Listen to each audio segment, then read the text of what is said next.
Hey everyone! Welcome back to Jackson, English Stories. I'm Jackson, and I'm really glad you're here. Hi, friends. I'm Anna, and today's story? Oh, it's one of those office moments you'll either laugh at or cry a little inside. Imagine this. You're in a meeting. Everyone's sitting around the table, coffee in hand, trying to look smart. The manager says, "Okay, we need ideas, now!" And suddenly, your brain, empty. Just silence. Yup, not even the sound of crickets, just your heart beating and your mouth refusing to move. You had a good idea 5 minutes ago, but now it's hiding behind your teeth. We've all been there. And it's even worse when English isn't your first language. You know what you want to say. But finding the right words in a room full of native speakers, that's like trying to win a race with your shoes untied. That's why today's lesson is so important. We're diving into a real-life office situation, a sales meeting, and we'll show you the English phrases that can help you survive, and maybe even impress your boss. And we're not just giving you boring textbook phrases like, "Let's increase our revenue." No. This is the English people actually use.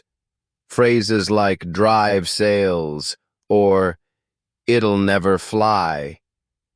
And yes, one manager who takes credit for everyone else's ideas.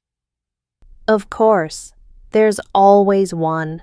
But first, let's walk into the room together. Close your eyes. Well, not really. And imagine this is your team. Let's listen in. Let me tell you a little story. A few years ago, a good friend of mine, Luis, got his first job at an American company. He was smart, hard-working, had great ideas. But there was just one problem. Every Monday, they had this big team meeting. Everyone shared updates, gave suggestions, typical office stuff. And every time it was Luis's turn to speak, he froze. His English wasn't bad. He just didn't know how to speak office English. That kind of silence, it doesn't come from not knowing what to say. It comes from not knowing how to say it in a way people understand, respect, and actually listen to. Louise would sit there sweating, thinking, should I say I have an idea, or I would like to propose a new strategy? And that's the difference right there. Saying I have an idea is totally fine, but I'd like to propose a new strategy, that hits different. It sounds more professional, more confident, like you belong in the room. And that's why business English matters. Not because you need to sound fancy, but because the right words give you the right energy. They help you feel like you're not just in the meeting, you're part of the team. Luis told me later, it wasn't that I didn't understand English. It's that I didn't speak the kind of English that gets heard in meetings. And I'll never forget that, because so many learners are stuck in that same place. So if you've ever felt that awkward silence, the good news, you're not alone. The better news, you can fix it.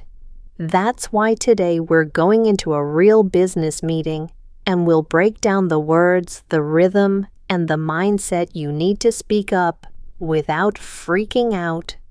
So here's the scene. You're in a meeting, and your manager says, "We need to drive sales this quarter." Everyone nods, and you nod too. But in your head, you're thinking, wait, what does that actually mean? We hear that phrase all the time, right? drive sales. It sounds powerful, motivational, but it's not about driving a car full of shampoo bottles to Walmart. Exactly. To drive sales means to do something that increases how much a company sells. It could be a new marketing campaign, or a cool promotion, or even better training for the sales team. Here's a simple way to think about it.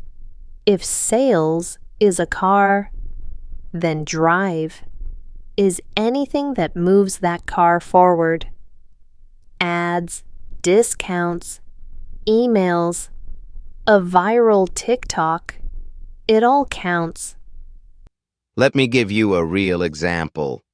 There's a small coffee shop near my apartment. Great coffee, nice people, but business was slow. Then one day, they put up a sign, "Buy one, get one free, every Friday." And boom, line out the door. That simple promotion drove sales. So in a meeting, instead of saying, let's do more advertising, you can say, let's explore a new campaign to drive sales for our weekend traffic. See the difference? Same idea, just sounds more confident, more business ready. Now here's the small lesson in this big phrase. If you want to sound like someone who leads, not just follows, learn the language of action. Drive sales. Increase customer engagement. Boost conversion rates. They're not just buzzwords, they're tools. And the cool part? You don't need to memorize 100 phrases, just understand what they really mean and when to use them. Business English isn't about sounding perfect. It's about sounding prepared. Let's talk about something we all secretly love. Promotions. Because who doesn't like a good deal, right? Buy one, get one. 50% off today only. They grab your attention. Fast. Yeah, but not all promotions are created equal. Some work like magic. And some just sit there like an old flyer nobody reads. I remember this little frozen yogurt shop downtown. They had a sign that said free toppings every Thursday. And suddenly, boom, Thursday became their busiest day. People brought their friends, posted photos, tagged the shop. Simple idea, big impact. Now compare that with this clothing store I saw last month. They had a sign outside. Sale. Up to 20% off. On selected items. In the back corner. Only if you ask. Okay. Not exactly inspiring. I walked in, looked around, walked right back out. So what's the difference? One was easy to understand, fun, and had instant value. The other, too complicated, too hidden, too meh. And that's the key lesson here. If your promotion needs a paragraph to explain, it's probably not gonna work. In business English, we call this clear customer value. People should know exactly what they're getting and why it's worth it. Also, timing matters. A winter coat discount in July? Not exactly brilliant marketing, but offer sunscreen in June? Now you're speaking the right language. In business meetings, instead of just saying, "Let's do a promotion," try something like, "What if we launch a weekend-only deal to drive traffic when we're usually slow?" That shows you're not just thinking sale, you're thinking strategy. And one more thing, don't underestimate the power of small words. Instead of discount, say limited time offer. Instead of free, say complimentary. It makes your English sound more polished and your idea more professional. Here's the takeaway. Good promotions don't shout. They connect. They solve a problem, make life easier, or bring a little surprise. And honestly, that's what makes customers come back. Okay, let's be real for a second. Have you ever walked into a sales meeting and felt like you accidentally joined a play? Oh, yes, someone's pretending to care. Someone else is acting like they have a genius idea. And the manager playing the role of tough boss with zero patience. Exactly. Instead of real collaboration, it's like everyone's performing. And the worst part? No one's really listening. They're just waiting for their turn to sound smart. Now here's the thing, sales meetings can be powerful. They should be where ideas flow, people speak up, and teams align. But that only happens when the language is open, clear, and respectful. Let me give you an example. A few years ago, I worked with a small tech company. Every Monday, the sales team met to review numbers and pitch new ideas. And there was this guy, Matt, super quiet. For weeks, he barely said a word. Then one day, he simply said, "I think we're chasing the wrong market." Everyone went silent. But you know what? He was right. That one sentence changed the whole direction of their sales strategy. And you know what helped Matt? He didn't try to sound flashy. He just used real language with real value. Phrases like, "Here's what I noticed. What if we tried? Could we consider?" That's the kind of English that works in meetings. It's not about being loud, it's about being clear and being willing to build on someone else's idea, not just compete with it. So here's a tiny but powerful shift. Instead of saying, "That won't work," try, "What challenge do you see with that idea?"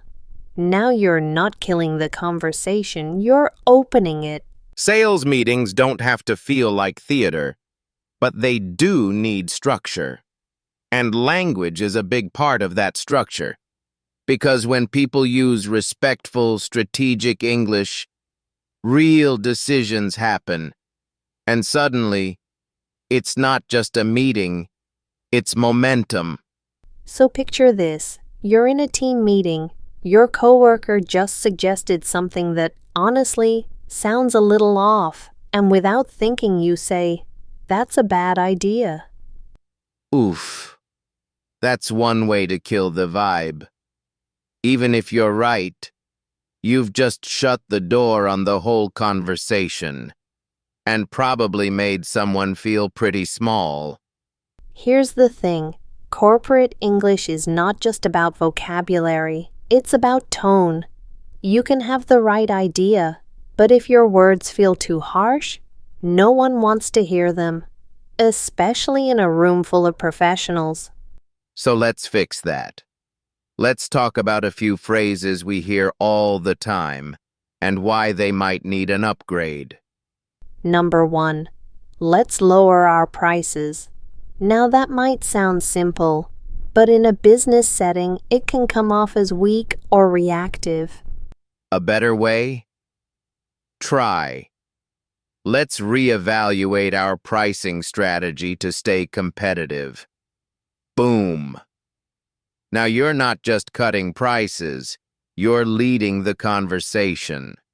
Next one. We need more ads. Okay, but that's vague. What kind of ads? Why? Better alternative? Let's explore targeted campaigns to boost visibility in our key market segments. It shows intention. It shows strategy. Another common trap? Saying, "That won't work." It's like slamming a door without even looking through the window. Try this instead. What challenges might we face if we go with this approach? Now you're not shutting down the idea. You're opening up discussion. And one more. Instead of saying we should do something fun, say, let's consider a customer engagement initiative that adds value and excitement. Same vibe, more clarity, more respect. Here's the lesson. The way you say something matters just as much as what you say. Better words equals better energy equals better results. And once you get used to these upgraded phrases, you'll notice people start taking you more seriously. Because you're not just speaking English, you're speaking business. Let's talk about something no one wants to admit, but almost everyone has experienced. Yep. What if the problem isn't the project or the team? It's your boss. You know the type. Every idea, shot down. Every mistake, public announcement. Every success, well, suddenly it's their idea. I had a student once, Maya. Smart, dedicated, always prepared. One day in a meeting, she suggested a new client onboarding strategy.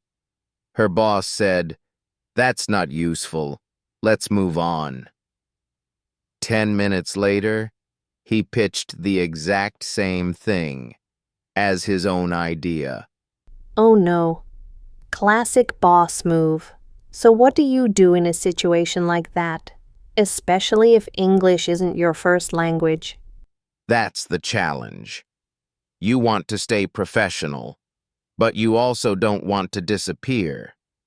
So here are a few English phrases that help you stay calm, stay clear, and still stand your ground. Let's say your idea just got dismissed. Instead of getting defensive, try this. May I clarify what I meant earlier? I think it might align more closely with our goals than it seemed at first. That's great because it's respectful, but still brings the idea back into the conversation. Another one. I understand your concern. What if we adjusted the approach slightly to address that? Now you're not just defending yourself, you're collaborating. And if your boss repeats your idea as his own, you don't have to call them out. Just smile and say, "Yes, I'm really glad we're moving forward with that. I've been thinking about it since last week." Subtle, classy, powerful. That kind of language protects your presence and your peace. Here's the truth. Bad bosses happen, but how you respond, that's your power. And the right words, in English, can protect your voice, even in a tough room. So here's a question. What makes a team work harder? Is it a raise, free coffee, a new office chair? Honestly, sometimes it's just one sentence. Great work today. I saw how much effort you put in. Simple, but wow. It changes everything. Let's rewind a bit. A few months ago, I worked with a team on a big project. Lots of stress, long hours. One day their manager came in and said, "I don't want excuses. I want results." The room went quiet. No one talked for the rest of the meeting. Compare that with another manager I know, Lisa. She walked into a similar situation, took a breath, and said, "I know this week has been rough, but I believe in this team. Let's finish strong." Guess what? They did. And they were smiling by Friday. That's the power of language. Not just to manage, but to motivate. In English, we call it boosting morale. Morale means the overall mood, energy, and attitude of a group, and just a few well-placed phrases can completely change the vibe. Here are a few that work like magic. That's a solid idea. Let's explore it further. Thanks for stepping up today. You bring a lot of value to this team. They're not fake compliments. They're real words that say, I see you. I appreciate you. And here's the secret. You don't have to be a manager to use them. Even if you're new to the team, you can say, Hey, I really liked how you explained that. It helped me a lot. That builds connection. It builds trust. And over time, that builds a stronger team. So here's the takeaway. The right words don't just fill silence. They lift people up. And in a workplace where everyone's tired and busy, a little encouragement goes a long, long way. So let's talk about a fine line. The line between sounding smart and sounding like you're trying too hard. Oh yeah, like that one person in the meeting who says, Per our previous correspondence, I've compiled a comprehensive matrix. Meanwhile, everyone else is just trying to find the coffee. We've all met that guy. And here's the thing. Using big words doesn't make you sound smarter. It just makes things harder to understand. Good communication, especially in business, isn't about showing off. It's about showing clarity. And sometimes the smartest thing you can do is say it simply. Here's a quick trick. Instead of saying, let me elucidate the implications of this model, say, let me explain how this works and why it matters. Or instead of, we must actualize our deliverables, try, let's finish what we promised. Same idea, less drama, more respect. Want to sound confident and clear? Use verbs that are strong but natural, like analyze, explore, recommend, adjust, move forward. These words show action and leadership without the ego. And here's another tip. Ask thoughtful questions. That's one of the most underrated ways to sound smart. Try, what's the biggest risk if we move in this direction? Or, how does this support our long-term goals? People remember those questions because they don't just show that you're listening, they show that you're thinking. So here's the lesson.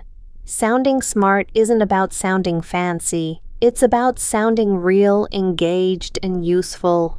And that kind of English always wins. So far, we've talked about strategy, mindset, and language. But now, it's time to speak. Because here's the truth. Watching videos, reading books, even taking notes. All good. But fluency doesn't live on the page. It lives in your mouth. And that's why today's practice is simple, powerful, and fun. We're going to do two things, shadowing and role play. Shadowing means you listen to a short line in English, then repeat it out loud, with the same rhythm, same tone, same emotion. It's like learning a song, except this time, your song is business English. Ready? Let's try one. I'll say it first. Let's revisit our strategy before finalizing the numbers. Now you say it. Good. Now again, a little faster. Let's revisit our strategy before finalizing the numbers. If you do this 5 minutes a day, your brain starts to feel the flow of English, and your mouth learns to trust it. Next, role play. You're going to be in a mini meeting with us. We'll set the scene. You fill in the missing line. Here we go. You're part of a sales team. Anna is the manager. You just heard the numbers dropped 12% last month. She says, We need to do something to drive engagement. Any suggestions? think about what you might say. Maybe, how about we launch a weekend promo for our loyalty members? Or, we could test limited time offers to bring back inactive users. That's how you practice. You don't need a perfect script. Just get in the habit of responding out loud, even if it's just you and your coffee mug. Here's the lesson. Fluency isn't about knowing all the words. It's about using the ones you know again and again until they feel natural. Speak first. Polish later. Let's go back to where we started. Remember Luis? The guy sitting in that meeting, nervous, silent, not sure what to say? He didn't need more grammar books. He didn't need a bigger vocabulary list. What he needed was confidence to use what he already knew. And that's what business English is. Not a test, not a class. A skill. A skill you build slowly, daily, through real conversations, little moments, and honest mistakes. You learn it the same way you learn to ride a bike or play guitar. Awkward at first, but then smoother, faster, natural. Because here's something people forget. Business English isn't just for the boardroom. It's in emails, in Zoom calls, in hallway chats, in how you introduce an idea, or how you say, "That's interesting, tell me more." The more you practice, the more it becomes yours. Not just English, but your voice in English. So if today's episode gave you even one phrase that made you feel a little stronger, hold on to it, use it, make it part of who you are. And remember, your English doesn't have to be perfect. It just has to be real. Real effort, real growth, real connection. So if you've made it all the way to the end of this video, thank you really. You didn't just watch a video today. You invested in yourself. You took a step, maybe a small one, maybe a big one, but a step forward in your English journey. And I want you to know that matters. Maybe today's lesson reminded you that fluency isn't about being perfect. It's about being brave. Maybe it helped you see that you don't need more time. You just need the right habits. Or maybe you're walking away with one tiny phrase that made you think, hey, I could actually use that in my next meeting.